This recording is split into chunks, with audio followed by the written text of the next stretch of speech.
Hasil sementara referendum mengungkapkan sekitar 52% warga Inggris memilih keluar dari keanggotaan Uni Eropa dan sisanya memilih bertahan. Lantas apa dampak Brexit bagi permintaan produk Indonesia ke Inggris maupun Uni Eropa? Dan apakah Indonesia harus membuat perjanjian bilateral yang baru dengan Inggris?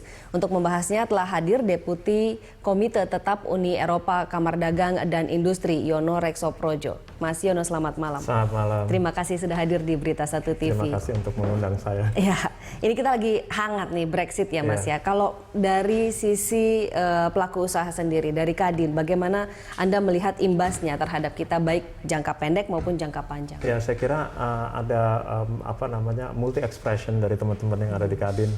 Sebagian ada yang khawatir, sebagian lagi ada yang melihat sebagai sesuatu yang positif. Tapi saya dalam situasi seperti ini justru ingin mendorong kita lebih banyak bersikap positif. Karena negara seperti Inggris, pada saat dia keluar dari kepampanannya, dia akan mencoba untuk mencapai equilibrium yang baru. Dan saya kira seperti tadi komentar teman-teman di Apindo, memang kita harus mempergunakan kesempatan ini untuk mendapatkan posisi negosiasi yang jauh lebih baik. Karena Inggris akan mencoba untuk mencari celah baru, karena dia harus keluar dari aturan-aturan yang sudah terikat selama ini dengan Uni Eropa. Yang saya bayangkan dalam situasi ya boleh dibilang emergency seperti ini, mereka mungkin akan mencoba ke best practice yang pernah mereka lakukan sebelum mereka join ke EU. Nah, kalau kita 43 tahun yang lalu. 43 tahun yang lalu. Jadi artinya bagaimana mereka memainkan mata uangnya, bagaimana mereka mengatur soal struktur perpajakan, dan bedanya memang nggak terlalu jauh, ya. Sehingga kalaupun ada tambahan pajak, dulu saya masih ingat ya, Inggris sempat bikin punya aturan VAT, value added tax 15%. Uni Eropa waktu itu cuma 13%, dan kalau sekarang dia ngikut sama 13%, paling ada tambahan 2%. Dampak jelas, tapi nggak terlalu signifikan kayak tiba-tiba 2 kali lipat lebih mahal atau yang lain-lain. Hubungan kita dengan Inggris memang ada pengaruhnya, tapi selama ini kan Inggris ada di Uni Eropa. Karena Inggris ada di Uni Eropa, maka semua kontribusi dari hubungan perdagangan antara Indonesia dengan Uni Eropa yang terhitung di Indonesia. Seorang teman tadi memberi satu ilustrasi sederhana saja. Kalau di GDP kita 10% GDP itu adalah kontribusi dari perdagangan luar negeri.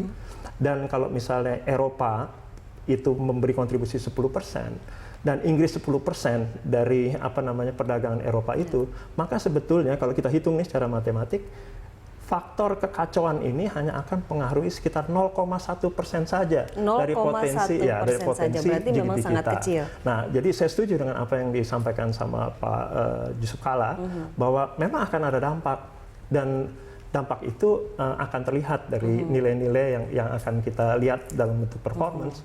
Tapi kalau dihitung seperti tadi, maka dampaknya ya tidak terlalu mengkhawatirkan. Pertama sangat kecil, dan apakah meskipun kecil kalau berjangka panjang kan lumayan juga Mas. Apakah ini hanya sementara atau nantinya akan ada new normal dari dampak saya kira Inggris juga akan mencoba untuk mencapai ke equilibrium yang baru.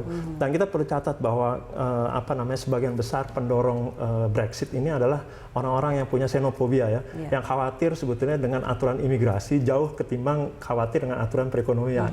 Nah, dan kalau kita lihat dari corak pattern daripada pemilih, maka yang ingin keluar dari EU ini lebih banyak di bagian selatan dari Inggris, yang di utara enggak.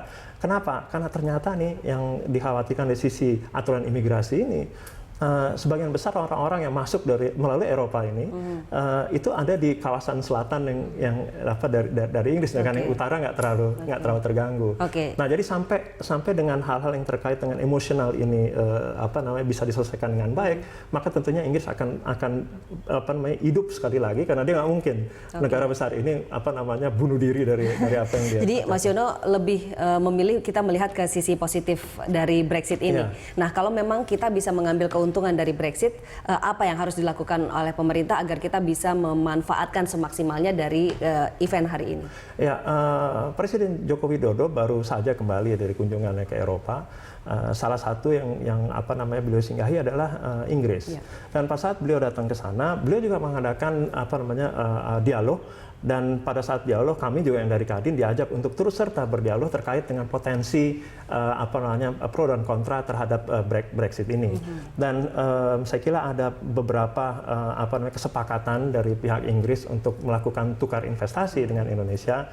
Dan ini saya kira sebagai sesuatu hal yang sifatnya positif yang harus kita kejar secara serius karena pada saat ini Inggris betul-betul membutuhkan apa namanya satu kerjasama yang lebih baik untuk diperlihatkan kepada apa namanya semua yang ada di Eropa kalau mereka ini bisa berdiri sendiri. Jadi opportunity itu yang harus kita kejar secara benar ya. Dan apa namanya justru saya melihat itu sebagai satu keuntungan daripada apa namanya satu. Kalau kita bicara masalah sektornya, sektor-sektor apa saja yang bisa kita sasar, Mas? Selama ini kalau nggak salah yang jadi apa namanya hubungan dagang antara Indonesia dengan Inggris itu Inggris banyak mengimport dari Indonesia seperti misalnya produk-produk sepatu ya hal-hal seperti itu ya. Ada mungkin komponen-komponen permesinan yang kecil-kecil, hal-hal yang sifatnya seperti itu lah. Tadi mungkin ada sandang pangan dan lain-lain. Kita juga banyak melakukan importasi dari Inggris seperti misalnya obat-obatan gitu, permesinan khususnya yang komponen terkait dengan komponen pesawat udara. Nah ini mungkin yang apa namanya akan kita lihat ada gejolak secara langsung. Tapi untuk hal yang sifatnya lain, saya kira kita nggak terlalu banyak yang terikat di sana.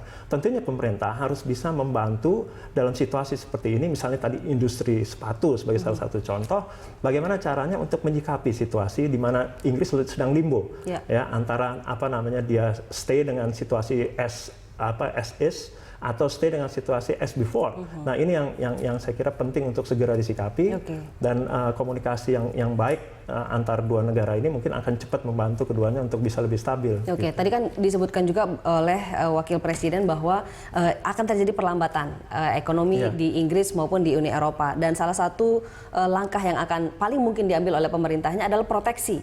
Jadi barang tidak mudah masuk maupun keluar. Artinya dengan Indonesia ini kan nantinya akan mempengaruhi kinerja ekspor impor juga kan. Barang Indonesia tidak akan mudah untuk masuk ke Inggris. Ini akan mempengaruhi ke kita juga. Jelas ada, tapi kita perlu lihat bahwa kalau misalnya Inggris melakukan sebelum ini ya, Inggris sebagai anggota dari EU di mana kita melakukan hubungan dagang, saya kira juga ada kebutuhan dari Inggris sendiri untuk tetap mempertahankan perdagangan itu karena ekonomi mereka kan dapat pemasukan dari hubungan dagang ini.